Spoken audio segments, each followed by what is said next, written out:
இது காலை நேரம். அந்த கிராமத்தோட சூழல் காஞ்சி போய் ரொம்பவும் மோசமா இருந்தது. தலைவர் ஒரு மரத்துக்கடியில ரொம்ப சோகமா நின்னுட்டு இருந்தாரு. அப்பதான் ராஜேஷ் வந்தாரு. தலைவர்கிட்ட என்ன சொன்னாருன்னா, அட தலைவரே, என்ன இங்க சோகமா நின்றுட்டு இருக்கீங்க? என்ன விஷயம்? ராஜேஷ், உனக்கே நல்லா தெரியும், நம்ம ஹிம்மத்பூர் கிராமம் கடந்த 5 வருஷமா மழை இல்லாம கஷ்டப்பட்டுட்டு இருக்கு. வயல்கள்லாம் வறண்டு போச்சு. அப்புறம் நம்ம நிலங்கள் எல்லாமே தரிசாயிடுச்சு. இதெல்லாம் எனக்கும் தெரியும் தான். ஆனா எதுக்காக இதை நினைச்சு கவலைப்படுறீங்க? ஜமீன்தார் இந்த சூழ்நிலையை பயன்படுத்திக்கிறாரு. அவரு கிராமத்து ஜனங்களுக்கு கடன் கொடுத்து உதவி செய்யற மாதிரி நடிச்சிட்டு இருக்காரு. ஆனா அதுக்கப்புறமா அநியாய வட்டி போட்டு அவங்களோட வயல்கள் எல்லாத்தையும் பறிச்சுக்கிறாரு. இது வரைக்கும் நிறைய விவசாயிகளோட நிலத்தை அவர் பறிச்சுக்கிட்டாரு. இது ரொம்ப தப்பாச்சு. இது ஒரு அநியாயம். நம்ம ஏதாவது பண்ணி ஆகணும். ஆனா என்ன பண்றது? கிராமத்து மக்கள் பயப்படுறாங்க. ஜமீன்தார் ரொம்ப சக்தி வாய்ந்தவர். தலைவரே, நீங்க இன்னைக்கு கிராமத்து மக்கள் எல்லாரையும் ஒன்று கூட்டுங்க. நான் அவங்க கிட்ட பேசுறேன். நாம எல்லாரும் சேர்ந்து இதுக்கு ஒரு தீர்வை கண்டுபிடிக்கணும். அப்புறம் ஜமீன்தார் கிட்ட கண்டிப்பா பேசணும். ஆனா ராஜேஷ், இது சுலபமான விஷயம் கிடையாது. எதுவும் சுலபம் கிடையாது தலைவரே. ஆனா முயற்சி பண்றது நம்மளோட கடமை. நாளைக்கு காலையில பார்க்கலாம். ராஜேஷ் தன்னுடைய வீட்டை நோக்கி புறப்பட்டு போனாரு. ராஜேஷ் வீட்டுக்கு போய் சேர்ந்தாரு. விந்தியா, நான் உங்ககிட்டயும் குழந்தைங்க கிட்டயும் முக்கியமான ஒரு விஷயம் பேசணும். என்னங்க, என்ன விஷயம்? கமல் அப்புறம் சுலேகாவும் அங்க வந்தாங்க. நான் இன்னைக்கு தலைவரை பார்த்தேன். கிராமத்து நிலைமை ரொம்ப மோசமா இருக்கு. 5 வருஷமா மழையும் பெய்யல. அப்புறம் ஜமீன்தார் கிராம மக்களோட வாழ்க்கையே கஷ்டப்படுத்திட்டு இருக்காரு. அவரு கடன் கொடுத்து அவங்களோட வயல்களை பறிச்சிட்டு இருக்காரு. இப்ப நீங்க என்ன பண்ணலாம்னு யோசிச்சுட்டு இருக்கீங்க? நான் கிராமத்து மக்கள் எல்லாரையும் ஒன்று சேர்க்க போறேன். ஜமீன்தார் கிட்ட போய் பேச போறேன். இந்த அநியாயம் பண்ணக்கூடாதுன்னு அவரை தடுக்க போறோம். உங்களுக்கே தெரியும்ல அந்த ஜமீன்தார் எவ்வளவு ஆபத்தானவர்னு. அவர்கிட்ட விரோதம் பண்ணிக்கிறது நல்லது கிடையாது. அப்பா, அம்மா சரியா சொல்றாங்க. ஜமீன்தாரோட ஆளுங்க ரொம்ப மோசமானவங்க. அவங்க என்ன வேணாலும் பண்ணுவாங்க. கமல், பயப்படுறதுனால எதுவும் ஆகாது. நம்ம பண்றது சரி நமக்கு தோணுச்சுன்னா நம்மளோட கடமையை கண்டிப்பா செஞ்சுதான் ஆகணும். கண்ணுக்கு முன்னாடி அநியாயம் நடக்கும்போது அமைதியா இருக்கிறது தான் ரொம்ப பெரிய தப்பு. அந்த ஜமீன்தார் இருக்காரே, அவர் எவ்வளவு மோசமானவரா இருந்தாலும் நாம தைரியமா இருக்கணும். அப்பா, ஒருவேளை கிராமத்து ஜனங்க பயந்து போய் உங்களுக்கு துணையா வரலனா நீங்க என்ன பண்ணுவீங்க? அப்பவும் நான் போராடுவேன். ஞாபகம் வச்சுக்கோங்க, மனசுல தைரியமும் நம்பிக்கையும் இருந்துச்சுன்னா எந்த ஒரு சக்தியாலையும் நம்மளை தடுக்கவே முடியாது. பிந்தியா அமைதியாயிட்டா. ஆனா அவளுடைய முகத்துல பயம் தெளிவா தெரிஞ்சது. கமலும் சுலேகாவும் அவங்க அப்பாவோட அசைக்க முடியாத நம்பிக்கையை பார்த்து அமைதியா யோசிக்க ஆரம்பிச்சாங்க. நாளைக்கு கிராமத்துல எல்லாம் புதுசா நடக்க போகுது. இனிமே அநியாயத்தை பொறுத்துட்டு இருக்க முடியாது. ராஜேஷ் ரொம்ப கம்பீரத்தோட தன்னுடைய அறைக்குள்ள போனாரு. கிராமத்து ஜனங்க எல்லாம் ஒண்ணு கூடி நின்னாங்க. ராஜேஷ் அந்த கூட்டத்துக்கு நடுவில் நின்றுட்டு இருந்தாரு. அப்புறம் தலைவர் அவருக்கு பக்கத்துல நின்றுட்டு இருந்தாரு. சகோதர சகோதரிகளே, நீங்க எல்லாரும் ரொம்ப கஷ்டத்தை அனுபவிச்சுட்டு இருக்கீங்கன்னு எனக்கு நல்லாவே தெரியும். மழை பெய்ய மாட்டேங்குது. வயல்லாம் வறண்டு போச்சு. ஆனால் அந்த ஒரே ஒரு காரணத்துக்காக நம்ம வயலை ஜமீன்தாருக்கு கொடுக்கணும்னு அவசியம் இல்லை. வயல்கள் தான் நம்மளோட ஆத்மா, நம்மளோட முன்னோர்களோட உழைப்பு. அதை காப்பாற்றுறது நம்மளோட கடமை. ராஜேஷ், ஜமீன்தார்கிட்ட சண்டை போடுறது சாதாரண விஷயம் இல்லை. அவர் ரொம்ப சக்தி வாய்ந்தவர். சக்தி உடம்புல இருக்கிறது மட்டும் இல்லை நண்பர்களே. நம்மளோட முயற்சியும் அப்புறம் நம்மளோட நம்பிக்கையும் தான் உண்மையான சக்தி. ஒருவேளை நம்ம எல்லாரும் ஒன்று சேர்ந்தோன்னா நம்மளை யாராலையும் தோக்கடிக்கவே முடியாது. ராஜேஷ் சரியா தான் சொல்கிறான். நம்மளோட அதிகாரத்தையும் நம்மளோட வயல்களையும் காப்பாற்றுறதுக்கு நாம் எல்லாரும் ஒன்று சேர்ந்து தான் ஆகணும். ஆனால் ஒருவேளை அவன் நம்மளை தாக்கிட்டான்னா நம்ம எல்லாரும் ஒன்று சேர்ந்து அவனை தாக்கணும். பயந்து வாழ்கிறத விட எதிர்த்து போராடி சாகிறதே மேல். ஆனால் நம்பிக்கையோடு இருங்க. நாம் எல்லாரும் ஒன்று சேர்ந்தோன்னா கண்டிப்பாக வெற்றி நமக்கு தான். கிராமத்து ஜனங்க மெல்ல மெல்ல இதுக்கு ஒத்துக்கிட்டாங்க. சில பேர் ராஜேஷோட துணிச்சலை பார்த்து அசந்து போய் அவருக்கு துணையா வரதை பத்தி சொன்னாங்க. ஜமீன்தாரோட கூட்டாளி அனுஜ் ரொம்ப வேகமா ஜமீன்தாரை பார்க்கறதுக்காக ஓடினான். கிராமத்தில் அந்த ராஜேஷ் எல்லாரையும் சேர்த்து உங்களுக்கு எதிராக போராட்டம் நடத்திக்கிட்டு இருக்கான். என்ன சொன்ன? அந்த சாதாரண டீச்சர், அவனால் என்ன பண்ணிட முடியும்?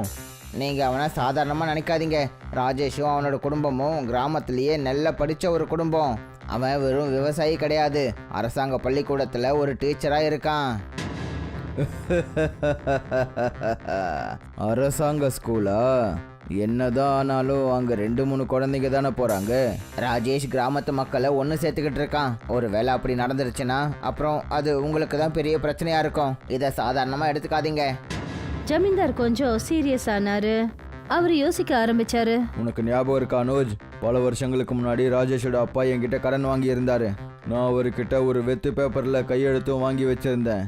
ஆமாம் ஐயா, ஆனால் ராஜேஷ் தான் அந்த கடனை அடைச்சிட்டானே. ஆனா அவனுக்கு ஒரு விஷயம் தெரியாது. அந்த வெத்து பேப்பர் இப்போவும் என்கிட்ட தான் இருக்கு. அந்த பேப்பரை பயன்படுத்தி அவனோட வீட்டையும் நிலத்தையும் என்னால் என் பேருக்கு மாத்திக்க முடியும். காலையில விடிஞ்சதும் ஜமீன்தார் அவருடைய ஆட்களை கூட்டிக்கிட்டு அந்த இடத்துக்கு வந்துட்டாரு. ராஜேஷ், வெளியே வா. உன்னோட தைரியத்துக்கு இன்னைக்கே ஒரு முடிவு கட்டுறேன். ராஜேஷ் வெளியே வந்தாரு. அப்புறம் பிந்தியா குழந்தைங்க பயந்து போய் வெளியில வந்தாங்க. இது என்ன விளையாட்டு? நீங்க இங்க வந்தீங்க? இங்க பாரு ராஜேஷ், உன்னோட அப்பா இந்த பேப்பர்ல கையெழுத்து போட்டிருக்காரு. இந்த பேப்பர்ல இருக்கிறது படி உன்னோட வயலும் இந்த வீடும் இப்போ எனக்கு தான் சொந்தம். இது போய் என்னோட அப்பாவோட எல்லா கடனையும் நான் அடைச்சிட்டேன். இருக்கலாம், ஆனா உன்னோட அப்பா இந்த வெள்ளை பேப்பர்ல கையெழுத்து போட்டு என்கிட்ட கொடுத்துட்டாரு.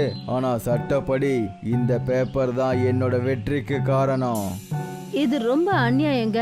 நீங்க இந்த மாதிரி செய்யக்கூடாது. அநியாயமா? சட்டம் என் கையில இருக்கு.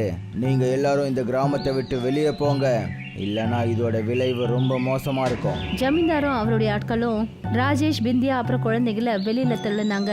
சுலேகாவும் கமலும் இத பார்த்து அழ ஆரம்பிச்சாங்க. அவன் நம்மளோட வீடை பறிச்சுட்டான். ஆனா தைரியத்தையும் நம்பிக்கையும் என்கிட்ட இருந்து பறிக்க முடியாது. கண்டிப்பா இந்த அநியாயத்துக்கு நான் பழி தீர்ப்பேன். கண்டிப்பா. ராஜேஷ், பிந்தியா, கமல் அப்புறம் சுலேகா காட்டு வழியா நகரத்துக்கு போற பாதையில அவங்க போய்கிட்டு இருந்தாங்க. பிந்தியா திடீர்னு மயக்கம் வந்து கீழே விழுந்தா. அம்மா, உங்களுக்கு என்ன ஆச்சு? விந்தியா, கண்ணு திறந்து பாரு விந்தியா. விந்தியா. ஆனா பிந்தியாக்குள்ள எந்த ஒரு அசைவும் தெரியல. ராஜேஷ் புரிஞ்சுக்கிட்டாரு பிந்தியா இப்போ இந்த உலகத்துல இல்லைன்னு. அவர் ரொம்பவும் அழ ஆரம்பிச்சாரு. கடவுளே, நான் உண்மையா இருந்ததுக்காக என்னோட மனைவிக்கு இப்படியா நடக்கணும்? என்னால இதை எப்படி பொறுத்துக்க முடியும்? அந்த சமயம் ராஜேஷும் இறந்துட்டாரு. அண்ணன், அம்மாவும் அப்பாவும் நம்மளை விட்டுட்டு போயிட்டாங்க. இப்ப நாம என்ன பண்றது? இனிமே நம்ம இழக்கிறதுக்கு நம்ம கிட்ட எதுவுமே இல்லையே. கமல் தன்னுடைய அப்பா அம்மாவுக்கு அந்தின சடங்கை காட்டியே செஞ்சுட்டான். 2 பேரும் பசி பட்னியோட காட்டுல சுத்திக்கிட்டு இருந்தாங்க. நாலாபுரமும் தரிசல் காடா இருந்தது. சுலேகா, இப்போ நம்ம கிட்ட எதுவும் கிடையாது. நம்மளோட வீடு, நம்மளோட வயல், இப்போ அம்மாவும் அப்பாவும் போயிட்டாங்க. இப்போதைக்கு இந்த உலகத்துல நமக்குன்னு எதுவும் கிடையாது. நாம 2 பேரும் நகரத்துக்கே போயிடலாம். மறுபடியும் இந்த கிராமத்துக்கு எப்பவும் திரும்பி வரவே கூடாது, வரவே கூடாது. சுலேகா அவனுக்கு ஏதோ பதில் சொல்றதுக்கு வந்தா. கமல் அப்பதான் திடீர்னு எதையோ பார்த்தான். சுலேகா, அங்க பாரு, அந்த கல்லு அது டான்ஸ் ஆடுற மாதிரி தெரியுது. சுலேகாவும் அதிர்ச்சியாய் பார்த்தா. திடீர்னு ஒரு கல்லு காத்துல பறந்து நடனமாட ஆரம்பிச்சது. நாலாபுரமும் காஞ்சி போன மரங்கள், அப்புறம் வெறிச்சோடின அந்த காட்டுல இப்படி ஒரு காட்சி ரொம்ப விசித்திரமா இருந்தது. அண்ணன், இந்த தரிசல் நிலத்துல எந்த ஒரு நம்பிக்கையும் இல்லாத போது இந்த கல்லு எப்படி நடனம் ஆடுது? இது ரொம்பவே விசித்திரமா இருக்கு. அப்பதான் அங்க ஒரு சாது தோன்றினாரு. நீங்க இந்த கல்லுக்கிட்ட இருந்து ஒரு விஷயத்த கத்துக்கணும். இங்க பாருங்க, இது கடந்த 5 வருஷமா வறட்சியை மட்டும்தான் பார்த்துருக்கு.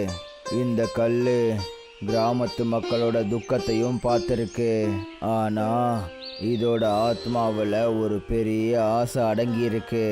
இந்த காரணத்தால தான் இது நடனமாடிக்கிட்டு இருக்கு. ஆனா நாங்க என்ன பண்றது சாமி? எங்க கிட்ட இருந்த எல்லாத்தையும் நாங்க இழந்துட்டோம். உன்னோட அம்மா அப்பாவுக்கு நான் இதை தான் எழுதியிருக்கேன்னு நினைக்கிறேன். ஆனால் உங்களுக்கு நான் போராடுறதை எழுதி வச்சிருக்கேன். உங்களோட அப்பா உங்கள் மேலே நிறைய நம்பிக்கை வச்சிருந்திருக்காரு. நீங்கள் இந்த கல்லுக்கிட்ட இருந்து நிறைய விஷயத்த கற்றுக்கணும். இது ஒரு கல்லாக இருக்கும்போதே நம்பிக்கையை விடாமல் இருந்துச்சுன்னா நீங்கள் மனுஷங்க எப்படி உங்களோட நம்பிக்கையை விடலாம்? சொல்லுங்க பார்க்கலாம். கமலும் சுலேகாவும் சாது சொன்னதை கேட்டு யோசிக்க ஆரம்பிச்சாங்க. அண்ணன், பாபா சொல்றது உண்மை. நாம தோல்வியை ஒத்துக்க கூடாது. நம்ம அப்பா அம்மா இறந்ததுக்கு அவங்கள நம்ம பழி வாங்கி தீரணும். அப்புறம் கிராமத்து ஜனங்களோட உரிமையை திரும்பி வாங்கி கொடுக்கணும். ஆமா சுலேகா, நான் போராடுவேன். ஜமீன்தார் கிட்ட இருந்து நம்மளோட எல்லாத்தையும் நான் கண்டிப்பா திரும்பி வாங்குவேன். இது என்னோட வாக்கு. சாது சிரிச்சாரு. அப்புறம் அங்கிருந்து மறைஞ்சிட்டாரு. கமலும் சுலேகாவும் திரும்பவும் அவங்களோட கிராமத்துக்கே வந்தாங்க. கமலும் சுலேகாவும் கிராமத்து மத்தியில போய் நின்னாங்க. அங்க பக்கத்துல இருந்த கிராமத்து ஜனங்களாம் வந்தாங்க. கமல் ரொம்ப தைரியத்தோட என்ன சொன்னான்னா, கிராமத்து சகோதர சகோதரிகளே, இப்போ பயப்படுற நேரம் இல்லை. இந்த ஜமீன்தார் உங்ககிட்ட இருந்து உங்க நிலங்களையும் உங்களோட மரியாதையையும் உங்களோட உழைப்பையும் பறிச்சிட்டு இருக்காரு. இனிமே அவரால் எதையும் பறிக்க முடியாது. இது என்னோட போராட்டம் மட்டும் இல்லை, இது நம்ம எல்லாரோட போராட்டம். நாம எல்லாரும் ஒண்ணு கூடணும். கிராமத்து ஜனங்க மெல்ல மெல்ல ஒத்துக்கிட்டு தலையை அசைக்க ஆரம்பிச்சாங்க.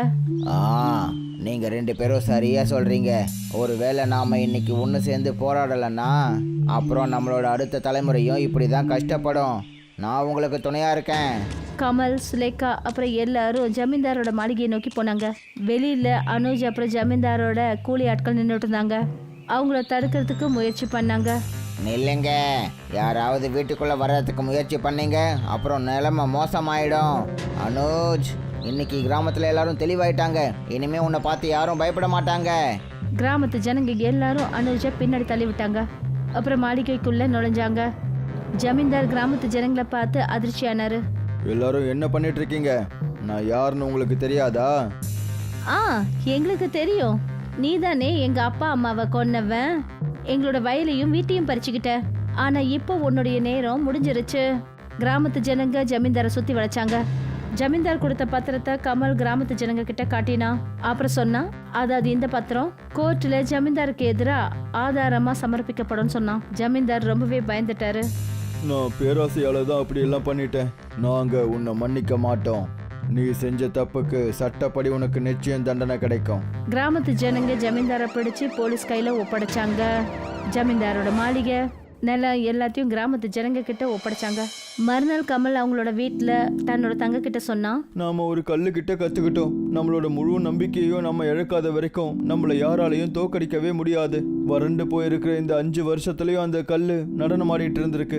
ஆனா நம்மளோட தோல்வியை ஒத்துக்கவே இல்லை. இன்னைக்கு நம்மளோட அம்மா அப்பாவோட பேருக்கு நம்ம பெருமை சேர்த்திருக்கோம். அவங்க நிலத்தையும் வீட்டையும் அடைஞ்சிருக்கோம். நாம ஒரு விஷயம் ஞாபகம் வச்சுக்கணும். எவ்வளோ கஷ்டம் வந்தாலும் சரி, அந்த நடனம் ஆடுற கல்லு மாதிரி நம்ம எப்பவும் நிக்கவே கூடாது.